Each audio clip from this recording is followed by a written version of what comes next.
पिछले साल राउ क्षेत्र की एक महिला से 1 करोड़ 60 लाख रुपए की डिजिटल अरेस्ट धोखाधड़ी के मामले में इंदौर क्राइम ब्रांच लगातार बड़े खुलासे कर रहा है। अब पुलिस ने इस अंतर्राष्ट्रीय गैंग के सरगना लीजू को विश्व भर में पहली बार फोटो जारी किया। पुलिस ने अब तक 10 आरोपियों को पकड़ा है, जिनमें बैंक खाताधारक भी शामिल हैं। हाल ही में गिरफ्तार 2 आरोपी सौरभ और परतस उर्फ कैलाश ने बताया कि उन्हें डाटा एंट्री ऑपरेटर बनाकर लाओस ले जाया गया, जहां गैंग ने उनके पासपोर्ट जब्त कर लिए और 16-16 घंटे जबरन काम करवाया जाता था। काम न करने पर इलेक्ट्रिक शॉक और बंधक बनाकर प्रताड़ना दी जाती थी।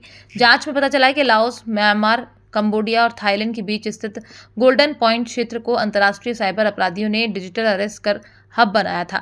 यहां दुनिया भर से युवकों को नौकरी का लालच देकर बुलाया जाता है। 2024 में अंतर्राष्ट्रीय दबाव के बाद की गई कार्यवाही में 578 भारतीयों को छुड़ाया गया था, जिनमें दोनों आरोपी भी शामिल थे। दोनों युवकों से मिली जानकारी और संपर्क नंबरों के आधार पर इंदौर पुलिस ने गैंग लीडर लीजो की पहचान कर उसका फोटो जारी किया।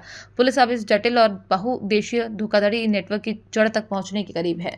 डिजिटल अरेस्ट के मामले में 2 आरोपियों को क्राइम ब्रांच के द्वारा अरेस्ट किया गया था, जिसमें कि एक जो कि पतरस था, जिसको कि कल पेश कर दिया गया था। तो उसकी पुलिस रिमांड खत्म होने पर दूसरा जो आरोपी था सौरभ, उसको आज तक का पुलिस रिमांड था। इन दोनों से पूछताछ की गई। तो पूछताछ में उनके द्वारा पूरी तरीके से ये बताया गया कि किस तरह से जो चाइनीज स्कैमर स्कैम करते हैं, उसे पूरा उनके द्वारा बताया गया।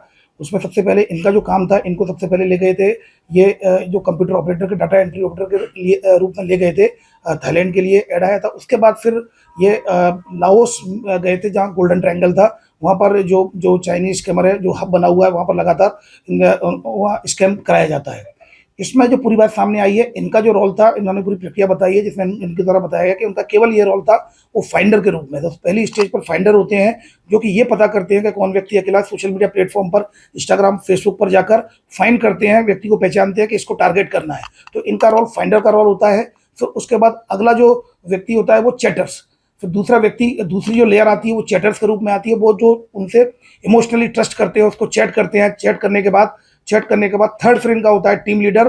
टीम लीडर के ऊपर होता है डायरेक्टर और फिर बॉस होता है। तो इन्होंने इस तरह से पूरी प्रक्रिया बताई, जिसमें कि इनको लगातार 16 से 18 घंटे काम कराया जाता था। और उसमें कहीं ना कहीं इनके द्वारा बताया गया, काम में अगर कोई गलती होती तो बॉस के द्वारा फिर उनको प्रताड़ित भी कराया जाता था। और जिसमें डार्क रूम भी था। डार्क रूम में इनको हाथ बांधकर कई घंटों तक उनको खड़ा किया जाता था, कई दिनों तक उनको बंद किया जाता था। इस तरह की इनके द्वारा इंटरोगेशन बताया गया है। फिलहाल इन्होंने अपने एक बॉस का नाम बताया है, जो चाइनीज स्कैमर है, लीजो। और इनके जो मोबाइल में भी काफ़ी डाटा मिला है, और इसको साइबर फॉरेंसिक की मदद से हम लगातार इसमें और डाटा रिकवर किया जाकर और डाटा कलेक्ट किया जाकर इसमें एविडेंसेज कलेक्ट करेंगे। फिलहाल इसमें जो लीजो है, लीजो का जो फोटो प्राप्त हुआ है, उसको जो भारत पोर्टल है, भारत पोर्टल के माध्यम से हम इसमें आगे इन्वेस्टिगेशन के लिए उनसे रिक्वेस्ट करेंगे और वहाँ जानकारी भेजेंगे पूरी, और उसकी आइडेंटिफिकेशन का पूरा प्रयास करेंगे।